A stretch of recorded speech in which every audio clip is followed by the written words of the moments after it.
சரிங்க. தாண்டவராயபுரம் கிராமம் மாதா கோயில் தெருவில் நான் வசித்து வருகிறேங்கம்மா. எனக்கு வந்து 3 இடத்துல வீடு இருக்குதுங்கம்மா. ஒன்று காங்கிரீட் வீடு, ஒன்று வந்து காலிமனை, ஒன்று அட்டை வீடு. அது வந்து நாமக்கல் மாவட்டத்தில் இருக்குதுங்கம்மா. என் மகன் ராஜா, நான் இங்கே தாண்டராயபுரத்தை விட்டு நான் ஆத்தூரில் போய் கடை வைக்க போகிறேன், எனக்கு அந்த வீட்டை வாடகை விட்டுருக்கிறோம்ல, அதை காலி பண்ணி கொடுங்கன்னு கேட்டாங்கம்மா. சரி காலி பண்ணி தரம்பா, நீ உன் மேலே கிரையுமே பண்ணிக்க, நீ அங்கே போய் சும்மா இருக்க, என்னால் அங்கே வர முடியாது, போக முடியாது, கண்டு போனலாம் நீயே கட்டிக்க, கிரையும் பண்ணிக்க, எனக்கு ஒரு 24,000 சிவனாசிக்கு மட்டும் கொடுத்துரு அப்படின்னு கேட்டாங்கம்மா. யாருக்கிட்ட? என் மகன்கிட்ட, ராஜா கிட்டங்க. மக? ஆமாங்க. உங்களுக்கு எத்தனை குழந்தைங்க? எனக்கு பையன் ஒன்று பொண்ணு ஒன்றுங்கம்மா. பையன் ஒன்று பொண்ணு பொண்ணு 2 பேர் தான்? 2 பேர் தாங்கம்மா. சரி. கேட்டேன். என் மகன்கிட்ட நான் எப்பவுமே சரியாக பேச்ச மாட்டேங்க. கொஞ்சம் அவனுக்கு எனக்கு எப்பவுமே மன வருத்தம் இருந்துக்கிட்டே இருக்கும். உங்கள் பிள்ளைக்கு கல்யாணம் ஆகலை, உங்கள் கூட தான் இருக்கு? இல்லை, கல்யாணம் ஆயிடுச்சுங்க. ஓ, கல்யாணம் ஆகி தனியாக இருக்காரு? அவங்க தனியாக இருக்காங்க. கூலமேடு. என் மனைவி கிட்ட 24,000 வாங்கிட்டு வா. என் மனைவி பேர் என்னங்க? மாரியாயி. மாரியாயி. ஆமாங்க. உங்கள் வயசு? எனக்கு 68. 60. அவங்க வயது? மாரியாயியோட வயசு 67 இருக்குங்க. ஓ, ஒரு வயசு தான் வித்தியாசம். ஆமாங்க. ஒரு வயசு தாங்க முன்ன பண்ண இருக்கும். சரி சரி.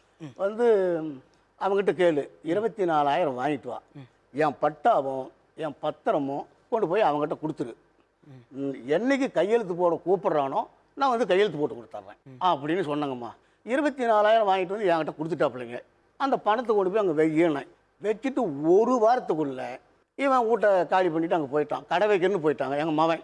என்ன பண்ணுங்கம்மா, எங்கள் பொம்பளை என்ன பண்ணுச்சு, அந்த 24,000த்தையும் அதோடு சேர்த்து ஒரு 3/4 பவுனும் எடுத்துக்கிட்டு போயிடுச்சிங்க. என்கிட்ட சொல்ல பிடிக்காது, கோச்சிட்டு போயிடுச்சிங்க. எங்கே போயிட்டாங்க? வந்து திருச்சிக்கு போயிடுச்சிங்க.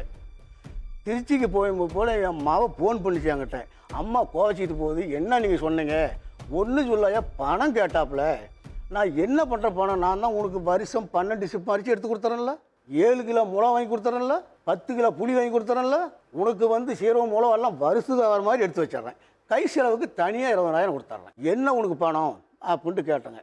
இல்லை இல்லை எனக்கு பணம், நீ பேங்கில் வச்சுருக்கிறீங்களா, அந்த பணத்தை ஏயா பேங்கில் வச்சுருக்குது என் பேரில் போட்டு உன்னை கூட்டி போய் உன்னை வாசி காட்டி தானே போடுறேன், எனக்கும் பின்னால் அந்த பணம் என் மனைவி மாறி ஆயிடுச்சு அப்படின்னு போட்டேன்ல. வெள்ளிக்கிழமை தூக்கிட்டு போனப்பல சனிக்கிழமை அம்மாவாசி, ஞாயிற்றுக்கிழமை மறுபடியும் கூலமேடு மவ வீட்டுக்கு வந்துட்டாப்புலைங்க. மவ ஃபோன் பண்ணி அப்பா அம்மா அங்கே வந்துருச்சு அப்படின்னு சொன்னாப்புல. சரி இருக்கட்டும், வந்தால் நான் வீட்டில் வச்சிரு அப்படின்ட்டு அதை விட்டுட்டேங்க. ஒரு வாரம் கழித்து நாங்கள் இன்னும் ஃபோன் போட்டு கேட்டேன், என்னங்க பணம் வந்துச்சா, எனக்கு செலவுக்கு இல்லை, எங்கள் பொம்பளை வேறு அப்படி தூக்கிட்டு போய் உங்ககிட்ட கொடுத்துட்டாப்புல அப்படின்ட்டு ரவிச்சந்திரனை கேட்டேங்க. யார் அவர்? மருமவன், சந்திராவோட ஹஸ்பண்ட். ஆமாங்க, மருமவன். அவருக்கு என்ன வயசு? அவருக்கு இப்போ 69ங்க. மகளுக்கு? மகளுக்கு 45 தாங்க.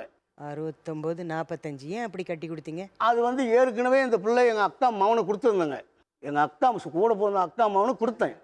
இந்த பிள்ளை வந்து சரியாக வந்து மதிக்காத அவனை, அவங்ககிட்ட சரியாக வந்து வாய் கை பத்திரம் இருக்கணும் இல்லாத பிள்ளைகிட்ட துடுக்கு துடுக்காக பேசும். என்னையே வந்து துடுக்கு துடுக்காக பேசுதுங்க. அப்புறம் அவனை என்ன பண்ணுங்க அக்கா மகனை, அவன் என்ன பண்ணிவிட்டான், விட்டுட்டு வேற போய் கல்யாணம் பண்ணிட்டான். துடுக்கா பேசுகிறாங்க. ஆமாம், துடுக்கு பேசுகிறாங்க. அந்த பிள்ளை நினச்சதை எடுத்து அடிக்குங்கம்மா அவனை. உங்கள் பொண்ணு? ஆமாங்கம்மா. இந்த பிள்ளை என்ன பண்ணிச்சிங்க, அவனால வந்து வரதட்சணை கேஸ் போட்டுச்சு, சீவனாசி கேஸும் போட்டுச்சு. அந்த கோர்ட்டில் ரவிச்சந்திரன் கிளார்க்காக இருந்தாப்புல. ஆஹா, சரி சரி. ஆத்தூர் கோர்ட்லிங்க. சரி, கிளார்க்காக இருந்தாப்புல. இந்த பிள்ளை அந்த கோர்ட்டுக்கு போவ, அந்த கேஸ் சீவனாசிக்கு போவ வர எப்படியோ இவங்க வந்து பேசியிருக்கிறாங்க. பழக்கமாயிடுச்சு.